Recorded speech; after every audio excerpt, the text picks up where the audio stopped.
Good afternoon. Welcome to this latest Born Ontario briefing. It's Mari Teitelbaum here. We're going to get started in another minute or so as we wait for a few more people to join. Thanks.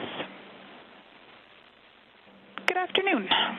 I've got 12:01 according to my clock, so I think we will get started.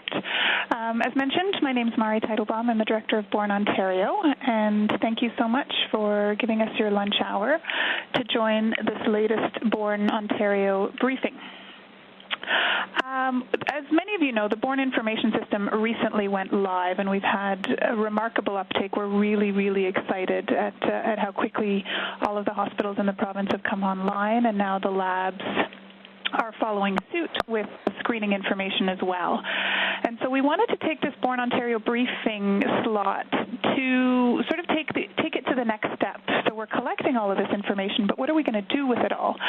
And this is really a case study in one of the projects we're undertaking to use the information already being collected in the system to improve and facilitate care.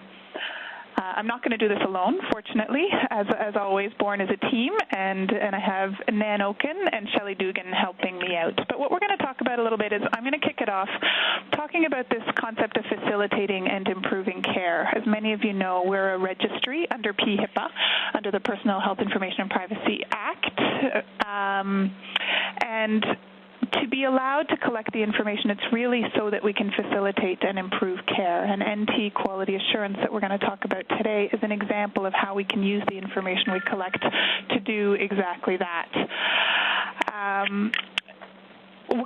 Nan will then pick it up and give you a little bit of background on prenatal screening in Ontario in general and the role of Nuchal Translucency in the perspective of that. And then go on to talk about the importance of quality assurance with respect to NT measurements. And finally, what does it look like to introduce a program like this in the province? And Shelley is going to walk us through that.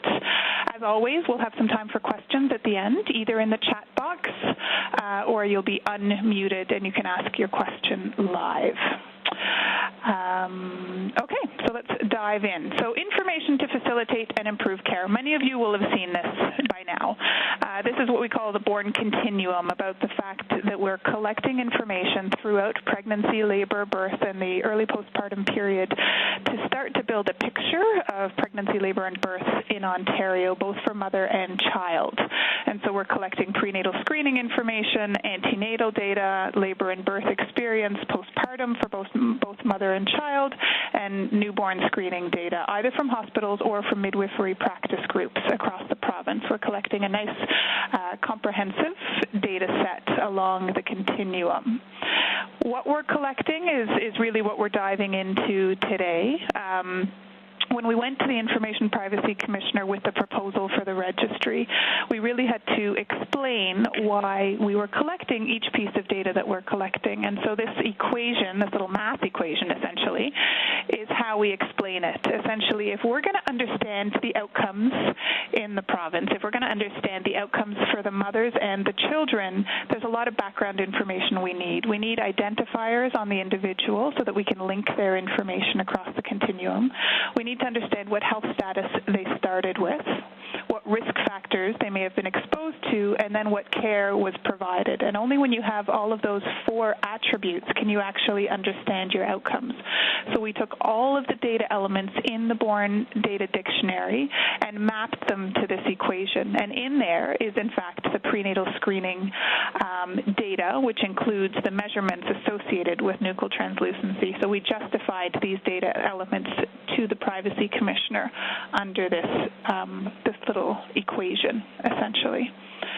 So with the system live, with those 110 data elements being collected, it's time to do some work. And so this is a new slide many of you may not have seen, but we're adding to our standard deck, our standard presentation, to try to explain how we're going to use the information in the Born Information System to really have an impact from the individual right up through providers, organizations, and the population itself. I'll touch on a couple. I won't go through the entire pyramid at this point, but many of you will have seen our public health and LIN reports over the past couple of years. A great example of how we can use the information in the system to inform at a population level what trends are happening with respect to pregnancy and birth in the province. Today, what we're talking about around providers is this concept of quality assurance, about providing feedback on how care is being provided, how complete data is, things like that, and we'll obviously dive into a lot more detail in a moment around NT.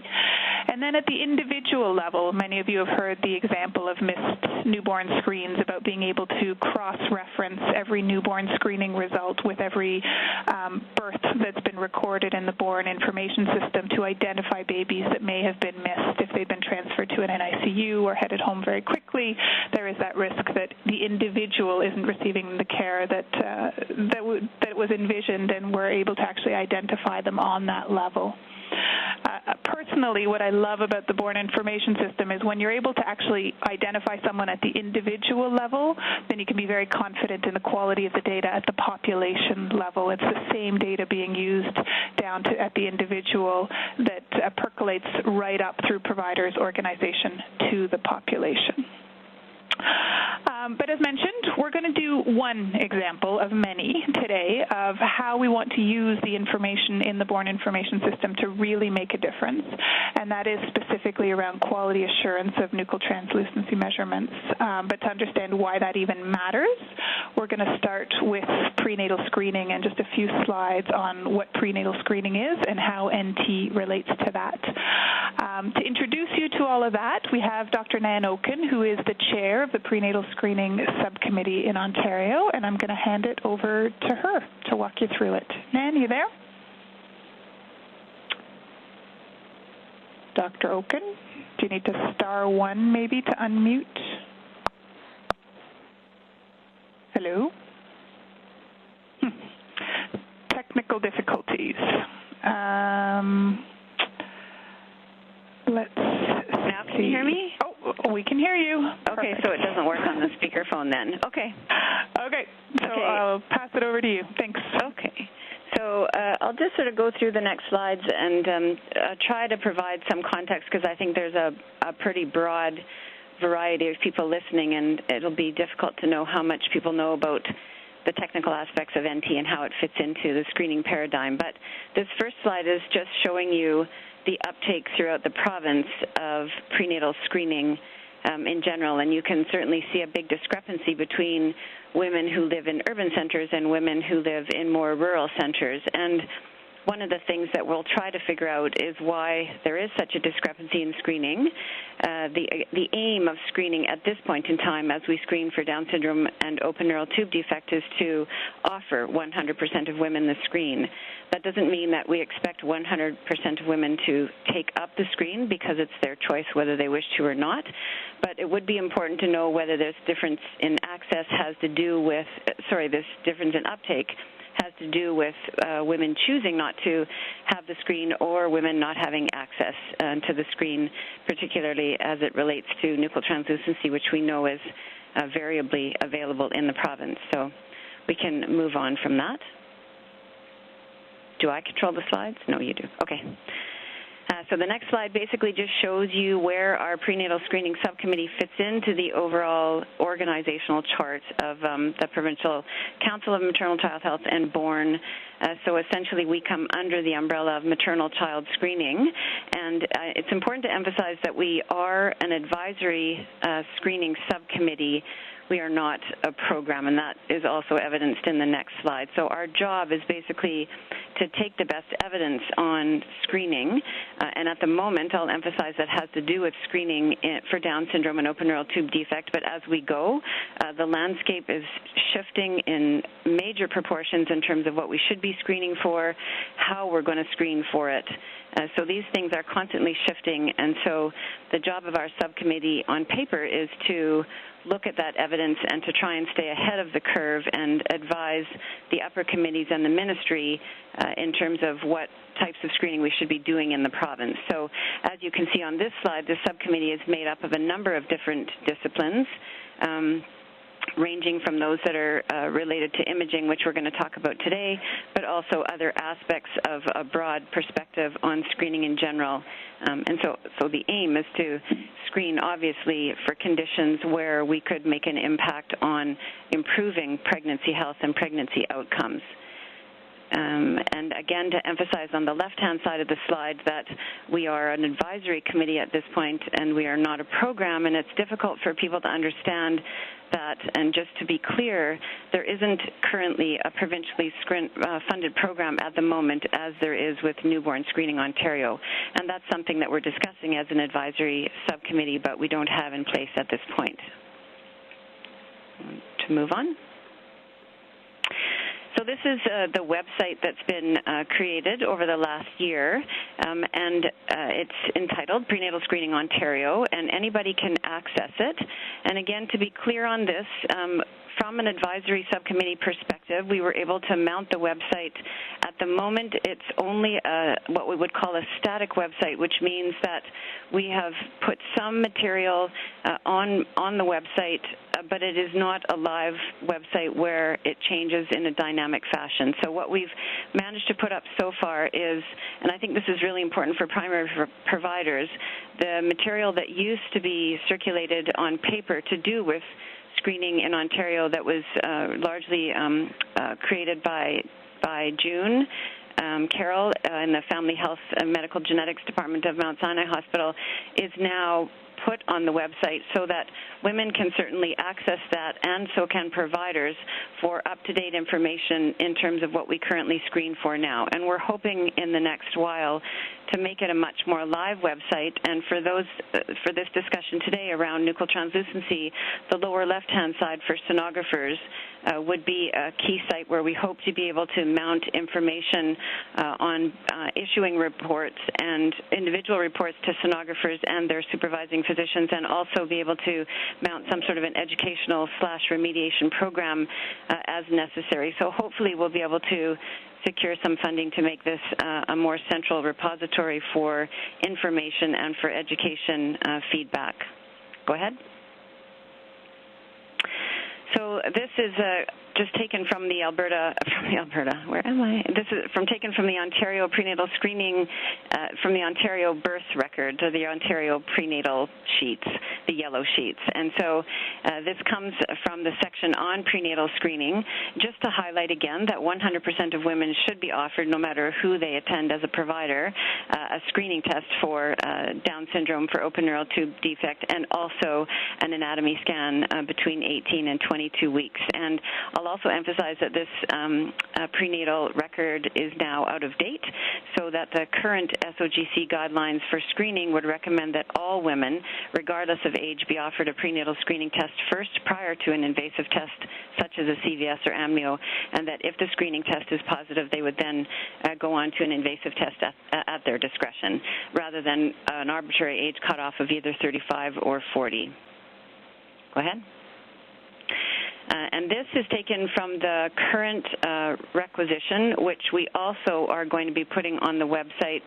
As you may or may not know, there are 5 regional screening laboratories where all the ultrasound measurements and the biochemistry is stored and the reports are issued from. And so each of the regional screening laboratories currently uses the same requisition, but they personalize it so that when providers are sending in data, they know which regional lab they're sending to. And so all 5 of the regional screening requisitions are also going to be mounted on the Prenatal Screening Ontario website.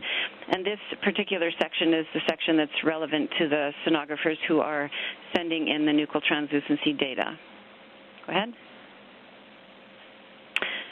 So nuchal translucency, for those of you who are not familiar with this, is a measurement at the back of the fetal neck taken between 11 and 14 weeks and was discovered in the early 90s to be highly predictive of Down syndrome. and I won't go through the history of that, but to make a Reader's Digest version, it is the most powerful predictor for Down syndrome when taken alone, although it's never recommended that it be issued as a screening risk without biochemistry involved. And I would also emphasize that although it was set up as a part of a screening test for Down syndrome, it has found use in many other areas, and would emphasize that the entire 11 to 14-week ultrasound is very powerful in terms of helping us to screen for future fetal health.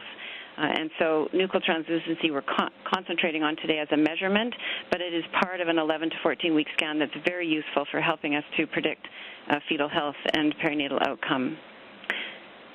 So Man, it's Mari. Can I just jump in? It was very powerful for me to understand the size of what's being measured with respect to nuchal translucency. Can you just talk a little bit about what's actually being measured and how that relates to quality assurance, given the tiny numbers we're talking about?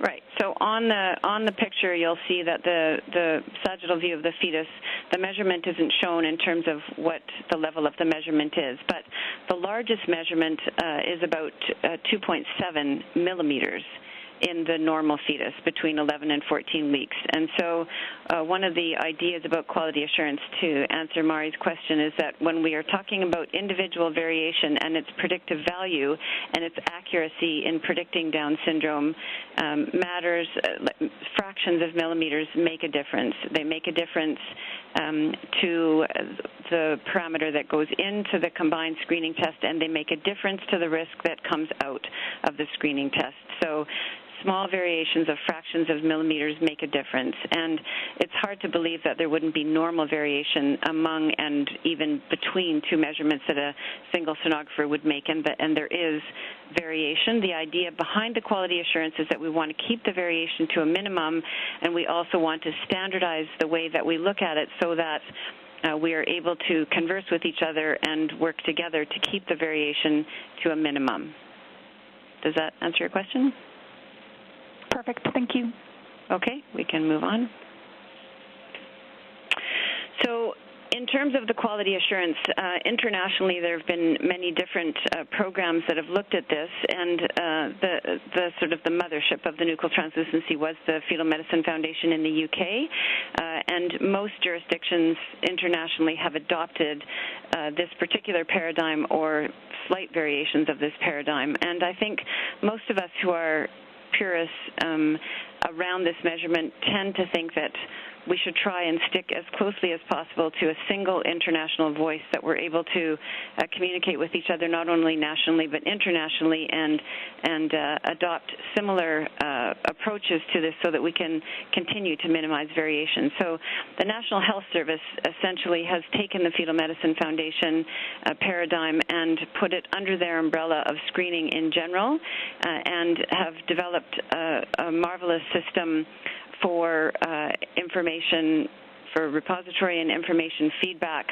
and standardization. It essentially is the same thing as the Fetal Medicine Foundation, with what I would say are improvements in terms of support and educational feedback. So we in Ontario have adopted the NHS system. And so over to you, Shelley.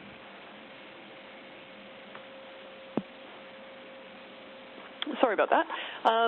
So in terms of the team that's looking at the nuchal translucency QA project, the Prenatal Screening Subcommittee is overseeing this, and obviously Nan is quite involved in that process and is chairing this working group. In terms of what we're looking at for a plan is that BORN is intending to issue reports to all accredited sonographers who provide a nuchal translucency measurement at a specified interval.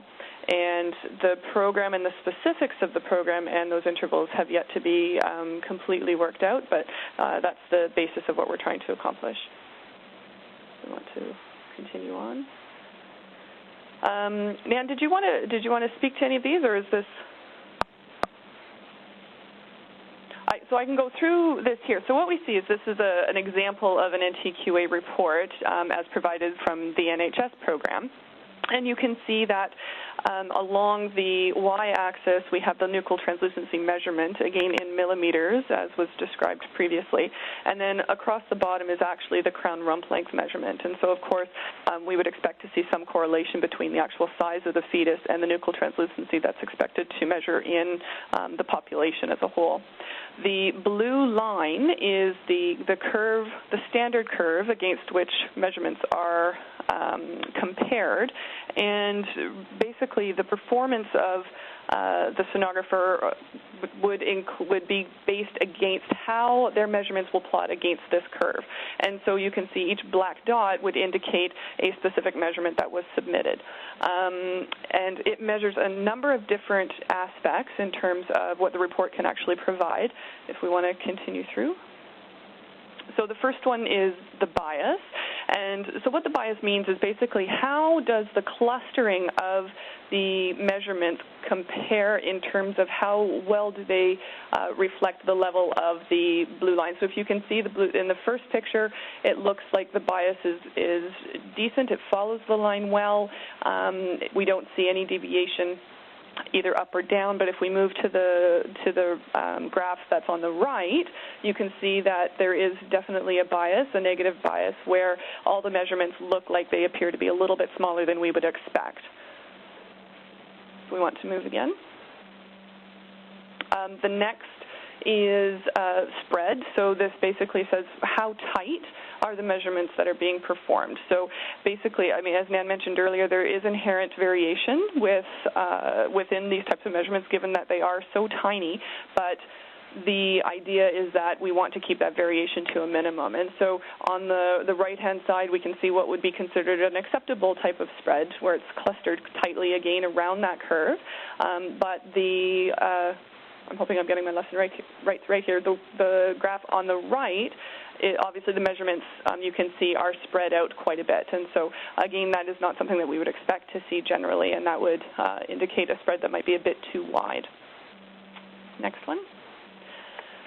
And the last major area that is looked at is the trend. And so this enables us to see if the fetus is measured, if it's a small, basically how do the NTs measure against the size of the fetus. And so we, again, are following this line very well, again, in the left-hand graph, but in the right-hand graph we can see that there is a trend deviation. And so for the babies that are measuring smaller from a crown rump length perspective, those would be on the very left-hand side of the graph. The NTs are measuring smaller than we would expect to see, but as the babies get bigger, so as the crown rump length increases, the NT is increasing in a disproportionate way. And so the trend there would be flagged as being something that someone might want to look at and follow through.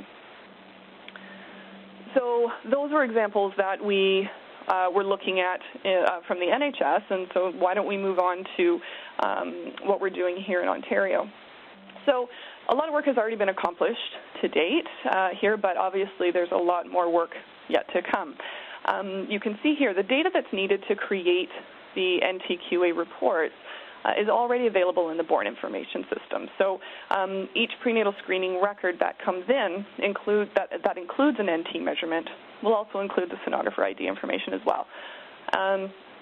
So we took the knowledge from the UK, and if you want to forward through, and using the data that's currently in our testing database, so this is sort of mock-up data, but we've been able to create a mock-up version of the report. And so this is a report that we may see being created out of the Born Information System.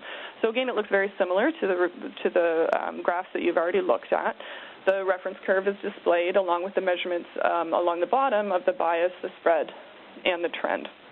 And so you can see on this mock-up that there's been some classifications. The bias is green, the spread is yellow. This is one possible method of communicating performance that's being considered, but again, we haven't made any hard and fast decisions about how this information is going to be communicated just yet. And again, this is just a mock-up with fake data, so no worries about what levels are green and yellow. They were just put on there as a picture. So we want to move forward. We have also created a potential report that could be made available to quality advisors or supervisors at each lab. It would contain, obviously, if you just follow this table, the sonographer IDs down one side, along with the three main statistical pieces of information that are essential. And a color coding system could be used here as well, so may or may not be incorporated in such a report. But obviously this would provide any quality advisor with a sort of a snapshot picture of how the NTs are being measured in the labs under their jurisdiction. So probably the most important aspect of this is, of course, the stakeholder engagement. This is incredibly important. And it's just the one thing we want to make very clear is that this is information that's already being collected in the BORN system, and the intent is to use this existing data to provide feedback to our care providers with the aim of making what is already a quality program even better. So while the report development has been happening, we have also been making efforts to ensure that the community is aware of our activities, and John Lai has been integral to this process. We can't overstate that. So to that end, there have been postings made on relevant society websites. One example would be the Ontario Society of Diagnostic Medical Sonographers. We are also in the process of crafting and distributing communication that is specific to quality advisors, and this communication will inform of this initiative and ask for support going forward.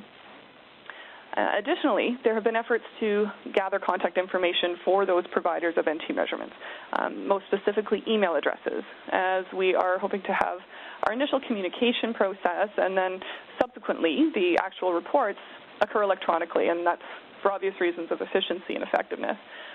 To that end, we've found ourselves in a bit of a catch-22 here. We need the initial contact information to effectively communicate, and without the initial communication, the community is wondering why we actually are looking for the contact information. So we ask everyone to please bear with us as we work through these early stages. In addition, to help facilitate that, we would greatly appreciate any assistance that this audience could provide in getting the message out. So email addresses for both myself and for John Lai will be on the final slide. So this slide indicates there is still much work to be done. Once we've engaged the community well and developed the reports, we still need to determine the best way to disseminate the information out, both to the sonographers as well as to their quality advisors. In addition, a thorough quality assurance program ideally would have some component that addresses remediation aspects. This hasn't been part of the scope of the work to date, but we recognize the importance of it, and we'll be working towards this as our process develops. And that's it. Thanks so much, Shelley. Thanks, Dr. Oken. So I just want to close it off by highlighting the fact that what I really like about the NTQA project, as it's lovingly known, is the fact that prenatal screening information was already being collected to ensure a quality screening program and to be able to link to outcomes. And there's a number of reasons why prenatal screening was included in the BORN information system from the beginning. But what the NTQA project provides us is an opportunity to take data that's already in the database, already being collected, combine that with international best practice, and we have learned from the NHS and others internationally on what it takes to implement a program like this, to use that pre-existing information in a really new way. We're essentially aggregating the information not around the individual or around the test itself, but around the provider, and reusing the information to support audit and feedback.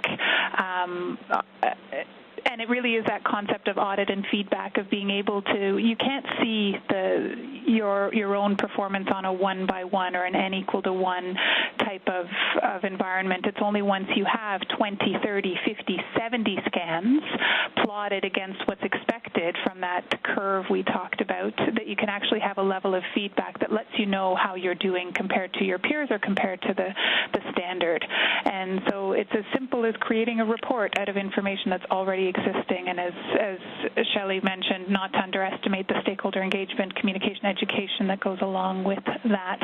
But a great example of how the Born Information System is really going to make a difference in Ontario, I think. So thanks to Shelley and Dr. Oken for taking the time to walk through this project with me, and as well to John Lai for all of his efforts working within the community. It's really making a difference, and we're excited to roll this specific initiative out over the coming months. So with that, I'm going to open the floor to questions. There is a chat box in the top left. That's probably the easiest way to ask your question.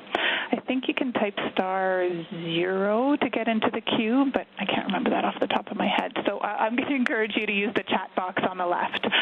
There is one question in there already. The question is there a list on the website of ultrasound locations where qualified NT techs are available? That's a really good question. I believe the answer is no, but I'm going to leave it to Shelley, who is the queen of our website, to answer that, in fact. Shelley? Leave it to me. There isn't anything on our website at present, and I think that's a great question, and it's something that we should be able to make available. Nan, do you have any more specific information?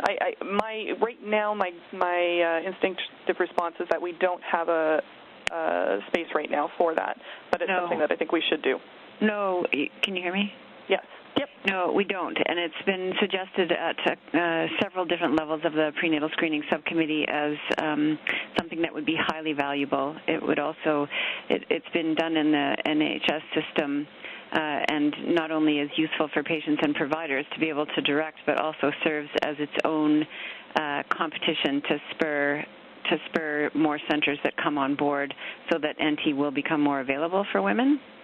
Because if people know that women can log on and providers can log on and find out where good quality NT is being done, then other facilities will want to rise up to the occasion as well. Great idea. Thanks, guys. I do have instructions now. Those that want to ask a question in person, if you type 01 on your phone, that will put you in the queue for the question. And if your question gets answered before you have a chance to ask it, then 02 pulls you out of the queue. So press 01 to get in the queue, 02 to get out. Another question. What are the plans to link this with number of Downs infants born? That's a good question. So this is going to go a little bit outside of the scope of this call, but I think it's a good place to chat about it a bit. Is one of the main reasons why prenatal screening was included in the Born Information System, as you can imagine, is outcomes at birth linked to prenatal screening can teach you a lot about the performance of the prenatal screening program. So historically, prenatal screening information lived in one database, labor and birth lived in another, in the NIDA database, and the two weren't really connected. And so the prenatal screening work could only be informed by short-term follow-up forms that were filled out, or sort of observations at a population level, rather than actually being able to identify cases where a negative screen actually resulted in a baby with Downs, or vice versa, things like that. And so that is the power of outcomes, the power of linking in the Born Information System. And so we will begin to do more and more reporting over time from a prenatal screening quality perspective of linking the birth outcomes to the screening results and having that inform our screening programs. Okay, so there's no more questions in the chat box. Valerie, are there any questions in the queue? Yeah, we have two in the queue. The first one is 613737. I've unmuted you. Hi, did you have a question? Someone in Ottawa? No, I guess not. And we had another one, Mari, but they hung up. So that's it for the queue. Okay. So we'll give it another minute to see if anyone has a chat question, or puts themselves in the queue by typing 01. I do hope this served its purpose of sort of providing an example of how we're using the information to try to make a difference on many levels beyond just the sort of provincial reporting or impact to an individual with respect to missed screens. We really are keeping our eye on all areas of healthcare in Ontario to see how we can help. And if you do have any suggestions, if you do have any ideas, our committee structure is here to collect those ideas and make recommendations on how we can really make a difference. So this is one of our first very tangible ones out of the Prenatal Screening Subcommittee. But I'd encourage you to reach out to me or Nan or any others with ideas you might have on how the born data can be used provincially.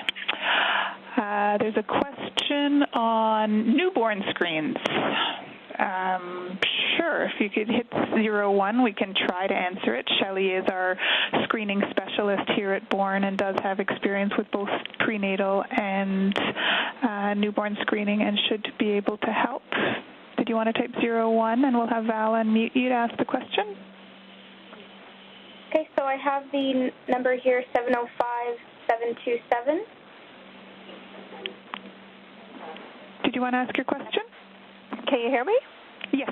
Yes, good. My question is, if you have a first newborn screen that is insufficient and you do a second test, there's nowhere in Born to enter that.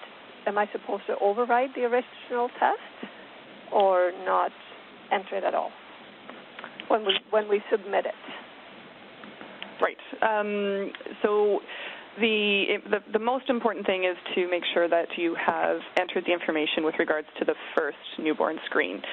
After that process, it's actually if there's an unsatisfactory sample or some other reason that we need a second newborn screen collected, that's a process that will happen internal to newborn screening, and so there's no need to be entering further collection dates in Born. The most important thing is to ensure that it's that we have the initial newborn screen sample date and time. And you want us to enter that when we submit them, correct? Calling from a midwifery practice. When you take the sample, if it can be entered into Born that the sample has been taken, yes. The initial sample. Thank you. You're welcome. There's another question. Is 2.7 millimeters to be used as a cutoff for a normal NT? I'm going to leave that one for Nan to answer. Dr. Oken? Can you just repeat the question again? Sure, absolutely. The question is 2.7 millimeters to be used as a cutoff for normal NT? Oh, no. So 2.7 would be the 95th percentile, which would be the upper limit of physiological NT. In the province and pretty much internationally, 3.5 in general is the cutoff where you would say that you would pull somebody out of the entire prenatal screening paradigm and advise that they would be referred to a genetic counselor or to a maternal fetal medicine specialist for more counseling. The reason that 3.5 was chosen is that it's the 99th percentile. It's pretty flat across the gestational age between 11 and 14 weeks, and that if you add blood work to that, it's very unlikely that you're going to come out with a composite screen that's less than the cutoff value. So at 2.7, we would have more people than we could reasonably surface, and the false positive rate would be very high. So 3.5 is the actual cutoff for when you would do something different. 2.7 was just meant to emphasize the narrow range of physiological measurements in that gestational age period. Thank you. So again, no more questions in the chat. Val, is there anyone else in the queue? No, that was it. Okay, well then I thank you all for your time and thank the presenters for their time and prep. It's much appreciated, and you can always find us at bornontario.ca, or as mentioned, Shelley and John's emails are up on the screen for your information for follow-up questions.